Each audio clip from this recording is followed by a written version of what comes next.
Peace, everybody. What's good? It's our boy, Coach Malachi Williams, and you and I'm tuned to True Media Today USA Boxing. Let's go. For the thousands in attendance and the millions watching around the world, ladies and gentlemen,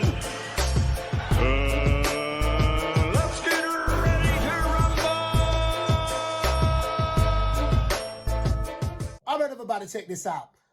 As you guys know, Rolly, who I like to call Big Rolo, Romero, is fighting Ismael Barroso tonight for the, I think it's for the vacant WBA Reggie belt or something of that sort, right? This is something else.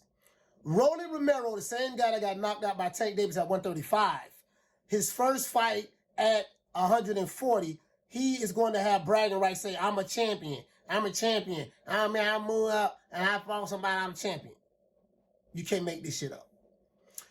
A lot of you guys online are mad. I had Rick Glazier on the show yesterday. He said that he don't see Canelo fighting David Benavidez, and the sanctioning bodies will never order that fight because they don't want to piss Canelo off. A lot of you guys online, you're arguing about you hate Canelo. You hate Tank Davis. You hate Shakur Stevens. You hate Devin Haney. You hate certain fighters, right? All of us have gotten caught up in it. You know, hate Crawford, this and that, hate Spence. All of us have gotten caught. So a lot of boxing fans have gotten caught up in the hoopla, right? But I don't think you guys see exactly what's going on. And they leave breadcrumbs for all of us to see. When I looked at you know, they say that boxing is a business first. So when I look at it from a business standpoint and the dynamics of it, a lot of you guys look at the shallow. Y'all look at, well, this fighter making this money, that fighter making that money. This shit ain't even about the fighters. When you look at the chessboard of boxing, you have three top promoters in the sport. You have Top Rank, you have Matchroom DAZN. We're going to do networks. Top Rank ESPN, Matchroom DAZN, PBC Showtime. When you look at it from a power broker standpoint, the fighters are the pawns on the chessboard.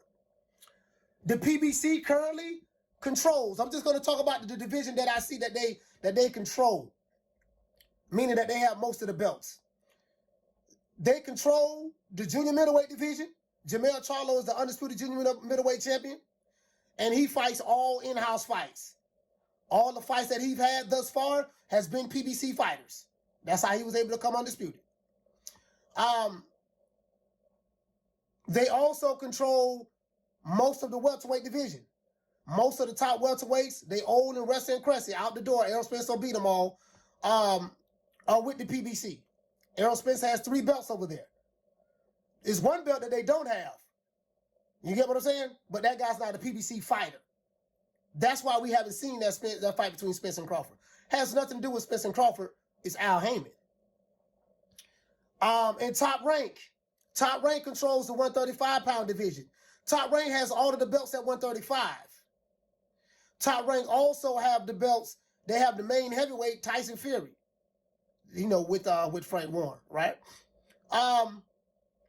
They also control the light heavyweight division.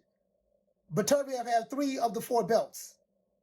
The reason why we haven't seen Beterbiev and Bivol is because if Bivol beats Beterbiev, the power dynamics shift from Top Rank controlling the light heavyweight division to Matchroom and DAZN controlling the light heavyweight division. You follow me? So DAZN have, what does DAZN have? Because I have everything written down, guys. I think DAZN controls the super middleweight division. DAZN has Saul Canelo Alvarez. And Saul Canelo Alvarez is the undisputed champion of the world there. So when you look at the chessboard, not your fanboyism, not your sign the contract, 60-40, 70-30, 80-20, take whatever we give you. Not the I don't like your fighter, this and that. When you got a net worth of 2 figures at your baby mama house, drinking all the kids' juicy juices, drinking all the Kool-Aid, eating all the churn cereal, drinking all the milk, wiping the milk from the corner of your mouth. When you get past all of that, get the crust out your eyes, look at the chessboard. Rick Glazer was on the show yesterday. He said, man, Canelo ain't fighting David Benavidez. He's going to fight Edgar Berlanga. Edgar Berlanga just recently signed with DAZN. As you know, Canelo Alvarez is Mexican. Edgar Berlanga is Puerto Rican. And if you look at the great Mexican and Puerto Rican legends of the past, they have a history of fighting each other, doing great numbers. David Benavidez is a PBC fighter. If you are DAZN or Matchroom, and you control the sanctioning bodies, because Al Haymon controls the WBC, and he controls the WBC in the welterweight division and in the junior middleweight division. But Canelo Alvarez is on them. They control the WBC and the super middleweight division. The sanctioning bodies are controlled by the power brokers in the sport of boxing. The power brokers are the top ranks, the PBCs, and the match rooms. Those are the power brokers. Sanctioning bodies go to the highest bidder. Now, that's an unwritten rule, but it's a rule. If you don't believe me, how do you explain Rolly Romero having his first fight in the 140-pound division, and now he's fighting for a Reggie belt? Out of all of the guys in the top 10 in the 140-pound division, Rolly Romero is the one who never fought there, all of a sudden miraculously is fighting for a Reggie belt. And this the kicker. The guy that he was going, and the guy that was supposed to fight Usmael Barroso, he mysteriously got popped with PEDs in the system. So he's the champion in recess while they're waiting on the B sample to come back. They said if the B sample come back and show that he's not dirty, he get to keep his belt, the super belt. But now all of a sudden, Rolly Romero takes his spot and he's fighting Usmael for a Reggie belt. Out of all the fighters, why Rolly Romero? Out of all the fighters in the top 10, Rolly Romero wasn't there. All of a sudden, he's there. And I think they made him #1 or something of that sort. How? Politics. The power brokers in boxing are controlling this. I'm going to tell you how I see this thing playing out. Now, I could be 100% wrong, but I'm going to tell you how I see this playing out. Rolly Romero is going to beat this guy. The guy he's fighting is 75 years old. There's no way in the hell he's 40. Do you see how old that guy look? They try to tell me he's 40 years old. Dude, I'm 49. And I look way younger than that dude. But that's neither here nor there. Don't hate the player, hate the game. Rolly Romero will become champion tonight. Well, a Reggie belt.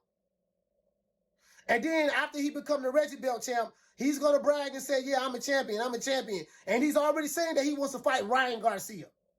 And he wants a rematch with Tank Davis. Tank Davis eventually is going to end up rematching Rolly Romero. And he's going to rematch Isaac Cruz. And he's going to fight Rolly Romero at 140 pounds and say he's a champion. Watch what I tell you. And Ryan Garcia, we know he's a TikTok fighter. He's not a real fighter. We know he really ain't all of that. He'll probably end up maybe fighting a Rolly Romero for a big money cash out fight or whatever, however it's going to be.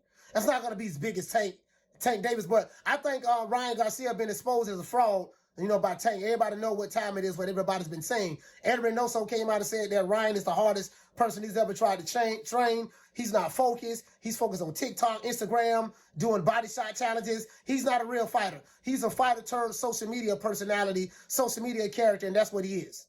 As soon as you Ryan Garcia fans realize that, wake up, y'all will be okay.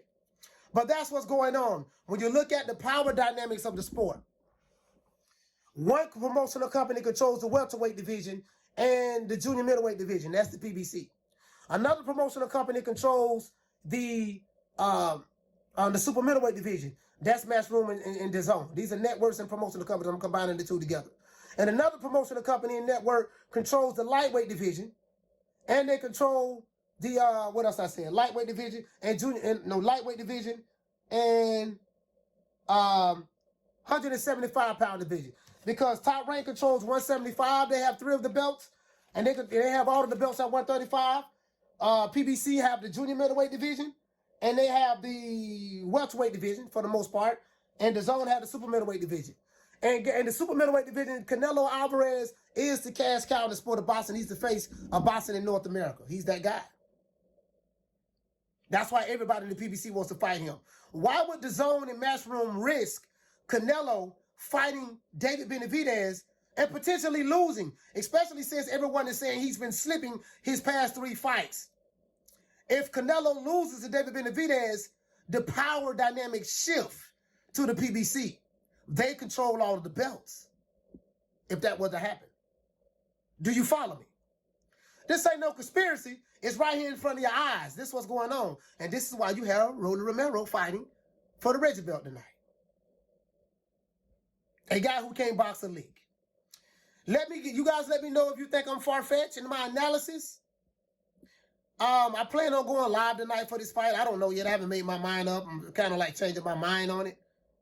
Janabek is fighting tonight. No one is talking about that.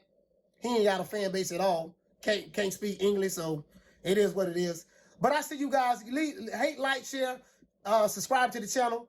Leave a comment. Let me know what you think. Am I far-fetched in my analysis? Or is Coach Malachi Williams on point? You know my motto. Don't meet me there, beat me there. Peace. Man, I'm out of here, bro. Let's go.